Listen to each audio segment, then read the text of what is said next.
প্রিয় শিক্ষার্থী বন্ধুরা, আসসালামু আলাইকুম। অ্যাকাউন্টিং ক্লাসে স্বাগত জানাচ্ছি। আমি শৈলেনা। আজ আমি আবারও আপনাদের সামনে হাজির হয়েছি নতুন একটি ভিডিও নিয়ে। আমার আজকের ভিডিওর বিষয় হলো একাদশ ও দ্বাদশ শ্রেণীদের হিসাব বিজ্ঞান প্রথম পত্রের অষ্টম অধ্যায় দৃশ্যমান ও অদৃশ্যমান সম্পদের হিসাবরক্ষণ এই অধ্যায় থেকে।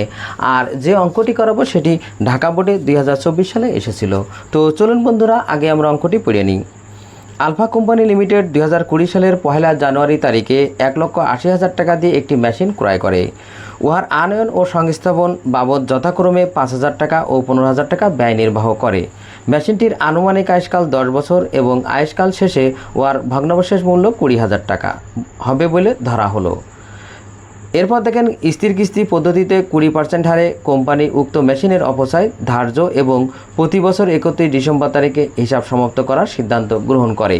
এবার দেখেন, করণীয় কতে বলা হয়েছে মেশিনের অপচয়যোগ্য মূল্য ও বার্ষিক অপচয় নির্ণয় করো। তো আমাদের কতে বলা হয়েছে মেশিনের অপচয়যোগ্য মূল্য এবং বার্ষিক অপচয় নির্ণয় করতে বলা হয়েছে। তো আমরা জানি কোনো স্থায়ী সম্পদ ক্রয় থেকে শুরু করে ঠিক ব্যবহারের আগ মুহূর্ত পর্যন্ত যত খরচ হোক না কেন সকল খরচ একবারে যোগ করে মেশিনের মোট মূল্য নির্ণয় করতে হবে। এবার মেশিনের মোট মূল্য নির্ণয় করার পর তার থেকে ভগ্নাংশের মূল্য বাদ দিলেই অপচয়যোগ্য মূল্য বের হবে। তো আমরা শুরু করি। দেখেন, প্রথমে আমরা মেশিনটি কিনছি কত টাকা দিয়ে? 1,80,000 টাকা। তাহলে আমরা এখানে লিখব মেশিন ক্রয় কত টাকা? 1,80,000 টাকা। আমরা প্রথম টাকার ঘরে লিখলাম। এরপরে দেখেন, মেশিনের পিছনে আমাদের দুইটা ব্যয় হয়েছে, একটা হলো আনয়ন খরচ আর একটা সংস্থাপন ব্যয়। তো আনয়ন খরচ এখানে 5,000 টাকা আর সংস্থাপন ব্যয় 15,000 টাকা। তাহলে এই দুইটা ব্যয় আমাদের মেশিনের সাথে যোগ করতে হবে। তাহলে আমরা লিখলাম মেশিন আনয়ন ব্যয়, আনয়ন ব্যয়। মেশিন আনয়ন ব্যয় বা খরচ কত? 5,000 টাকা। এরপরে হলো মেশিন সংস্থাপন খরচ। তো আমরা এখানে লিখব মেশিন সংস্থাপন খরচ। তো মেশিন সংস্থাপন ব্যয় বা খরচ যাই লিখি কত? 15,000 টাকা। তো আমরা এখানে 15,000 টাকা লিখলাম। এইবার দেখেন, এই তিনটা আমরা টাকা যোগ করব। যোগ করলে আমরা এখানে পাচ্ছি হলো 20, অর্থাৎ 2 লক্ষ টাকা। তার মানে মেশিনের এইটা হলো মোট মূল্য। তো এই মোট মূল্য থেকে আমাদের মোট মূল্য থেকে আমাদের ভগ্নাবশেষ মূল্য বাদ দিতে হবে। তাহলে আমরা এখানে বাদ ভগ্নাবশেষ মূল্য। এই ভগ্নাবশেষ মূল্য বাদ দিলেই আমরা যে মূল্যটা পাবো সেটাই হলো অপচয়যোগ্য মূল্য, তার মানে 20,000 টাকা ভগ্নাবশেষ মূল্য। আমরা এটা বাদ দিয়ে আমরা পাচ্ছি কত? 1,80,000 টাকা। মূলত এই 1,80,000 টাকাই হলো অবচয়যোগ্য মূল্য, যেটা আমাদের বের করতে বলেছে। তার আমরা লিখবো এখানে অবচয়যোগ্য মূল্য। এই অবচয়যোগ্য মূল্য হলো 1,80,000 টাকা। আমরা এটা এখানে না লিখে আমরা শেষ টাকার ঘরে লিখি 1,80,000 টাকা। এরপরে এইটা আমরা এখানে ক্লোজ করে দেব। এবার দেখেন, আমাদের বার্ষিক অপচয় নির্ণয় করতে বলা হয়েছে। তো আমরা এটা ছকের বাইরেও করতে পারি, এখানেও করতে পারি। আমরা এখানেই করি অবচয় বার্ষিক অপচয়। আমরা এখানে বার্ষিক অবচয়। তো এখানে দেখেন, আমাদের স্থির কিস্তি পদ্ধতিতে অবচয় বের করতে বলা হয়েছে। আর স্থির কিস্তি পদ্ধতি বলতে সরলরৈখিক পদ্ধতি আর স্থির কিস্তি পদ্ধতি এক। তার মানে মেশিনের যে অবচয়যোগ্য মূল্য হয়েছে 1,80,000 টাকা, এই টাকার উপরে আমাদের যে রেট দেওয়া আছে 20%, সেই 20% কাটতে হবে। আর প্রত্যেক বছরেই আমাদের মূলত একই অপচয় হবে। স্থির কিস্তি বা সরলরৈখিক পদ্ধতিতে প্রত্যেক বছরেই অপচয়ের পরিমাণ একই হয়। তার মানে অপচয় কাটলে এখানে আমাদের হচ্ছে কত? 36,000 টাকা। তার মানে আমাদের এখানে বার্ষিক অপচয় হলো 36,000 টাকা। এটাই ছিল আমাদের ক প্রশ্নের উত্তর। খতে দেখেন বলা হয়েছে যে কোম্পানির প্রথম 3 বছরের মেশিন ক্রয় ও অপচয় সংক্রান্ত জাবেদা প্রস্তুত করো। তার মানে আমাদের জাবেদা করতে হলে প্রথমে জাবেদা ছক আঁকতে হবে। তো আমি দেখেন ছকে গেছি আলফা কোম্পানির জাবেদা, এরপর তারিখ, বিবরণ, খতিয়ান পৃষ্ঠা, ডেবিট টাকা, ক্রেডিট টাকা। আর আমরা জানি সাধারণত লেনদেনের জাবেদা হয়। তো এখানে আমাদের বলেছে যে ক্রয় ও অপচয় সংক্রান্ত লেনদেনের জাবেদা দিতে। তো আমরা প্রথমে দেখেন 2020 সালের 1 জানুয়ারি তারিখে 1,80,000 টাকা দিয়ে মেশিন ক্রয় করেছিলাম। আর তার সাথে দেখেন আনয়ন খরচ 5,000 টাকা আর সংস্থাপন ব্যয় 15,000 টাকা নির্বাহ হয়। তো আমরা জানি কোনো স্থায়ী সম্পদ ঠিক ক্রয় থেকে ব্যবহারের আগ মুহূর্ত পর্যন্ত যত খরচ হবে সকল খরচ একবারে যোগ করে তারপরে তার জাবেদা দিতে হয়, বিশেষ করে স্থায়ী সম্পদের ক্ষেত্রে। তো এখানে দেখেন, আমরা মেশিন ক্রয় করেছিলাম 1,80,000, 5,000 টাকা আপনার আনয়ন খরচ আর 15,000 টাকা সংস্থাপন ব্যয়, সব মিলে 2 লক্ষ টাকা। তার মানে আমরা 2 লক্ষ টাকার মেশিন ক্রয় করলাম, এর জাবেদা দেবো। এবার দেখেন, জাবেদা করতে হলে আমাদের প্রথমে পক্ষ বের করতে হবে ঠিক এইভাবে। কি ক্রয় করা হলো? মেশিন। তাহলে মেশিন একটা পক্ষ। আরেকটি পক্ষ হলো কিসের মাধ্যমে ক্রয় করা হলো? এখানে দেখেন বলা নেই নগদে না ধারে, তবে বুঝে নিতে হবে এটা নগদে, যেহেতু ধারে কথা উল্লেখ নেই, আবার কোম্পানির নামও উল্লেখ নেই যে কোম্পানির কাছ থেকে ক্রয় করেছি, সুতরাং আমরা এটা বুঝে নেব এটা নগদে ক্রয়। আরেকটি বিষয় হলো বড় বড় প্রতিষ্ঠান তারা ক্রয়গুলো করে থাকে সাধারণত ব্যাংকের মাধ্যমে বা চেকের মাধ্যমে, তো সেই জন্য আমরা আরেকটি পক্ষ নগদ না লিখে ব্যাংকও লিখতে পারি। তো এখানে নগদই আরেকটি পক্ষ ধরেন বা ব্যাংকই আরেকটি পক্ষ ধরেন, কোনো সমস্যা নেই। তো আমরা এখানে এটা ব্যাংক হিসাব ধরেই করি, তার মানে মেশিন ক্রয় করা হলো মেশিন একটি পক্ষ আর ব্যাংক হিসাব আরেকটি পক্ষ।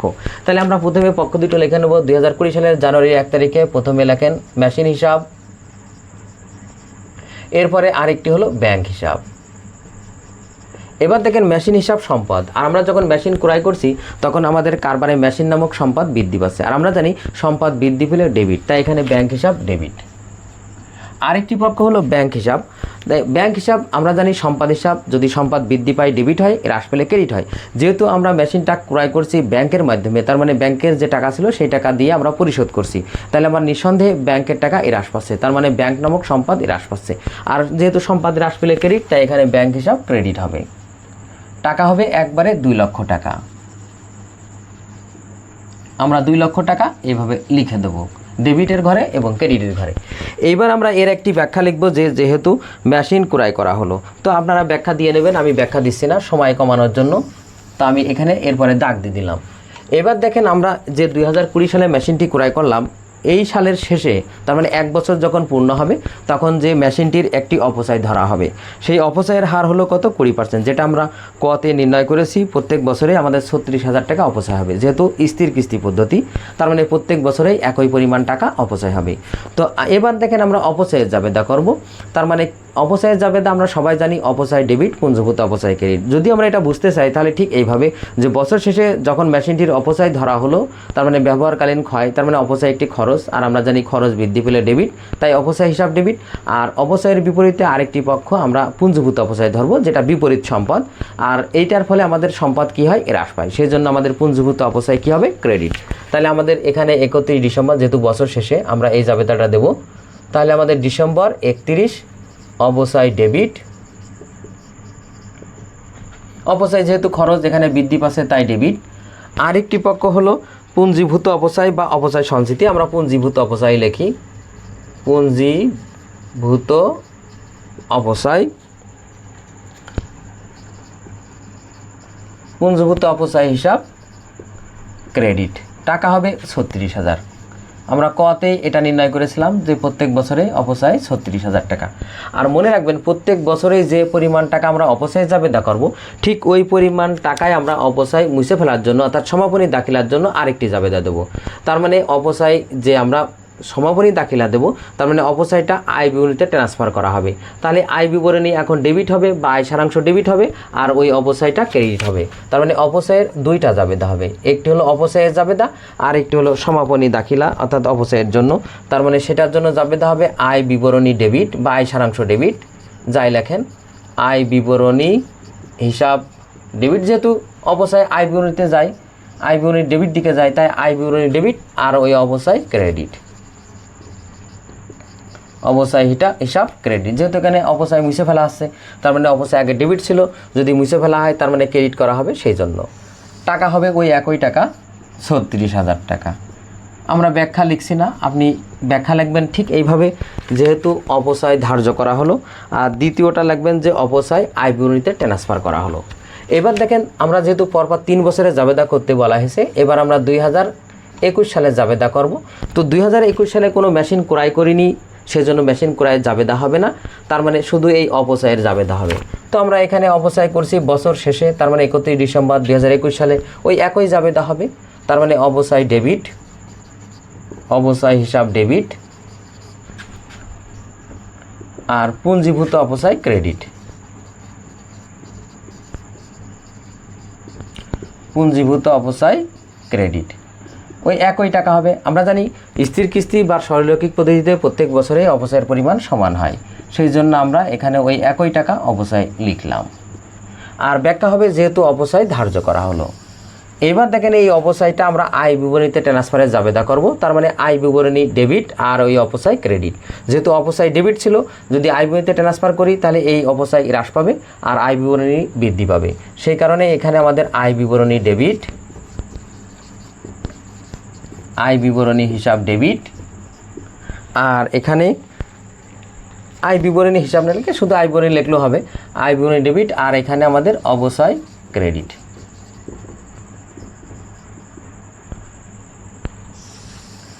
এখানেও ওই একই পরিমাণ, যে একই কথা লিখতে হবে যে অবশ্যই আয় বিবরণীতে ট্রান্সফার করা হলো বা স্থানান্তর করা হলো। এইবার দেখেন আমরা 2022 সালে জাবেদা করব। 2022 সালেও কোনো মেশিন ক্রয় করা হয়নি, তার মানে বছর শেষে ওই একই জাবেদা হবে, অপচয় এবং অপচয় আয় বিবরণীতে ট্রান্সফারের জাবেদা। তাহলে অপচয় ওই একই পরিমাণ টাকার অপচয় হিসাব ডেবিট,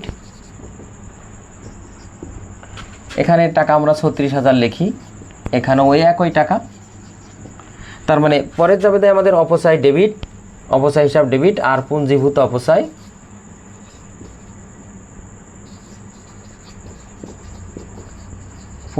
অপচয় ক্রেডিট। টাকা হবে 36,000, তার মানে প্রত্যেক বছরে আমাদের সমান টাকায় অপচয় হবে, যেহেতু এখানে স্থির কিস্তি পদ্ধতি বলা হয়েছে। এবার ওই 2022 সালে আবার ওই অপচয়টা আয় বিবরণীতে ট্রান্সফার করতে হবে। তাহলে আমরা এখানে ডিসেম্বর 31 লিখে নিলাম, তার মানে আয় বিবরণী ডেবিট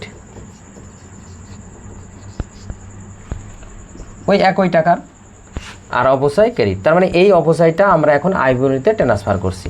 তাহলে এখানে আমাদের অপচয় হিসাব ক্রেডিট, আয় বিবরণী ডেবিট, অপচয় ক্রেডিট, টাকা হবে কত? 36,000 টাকা।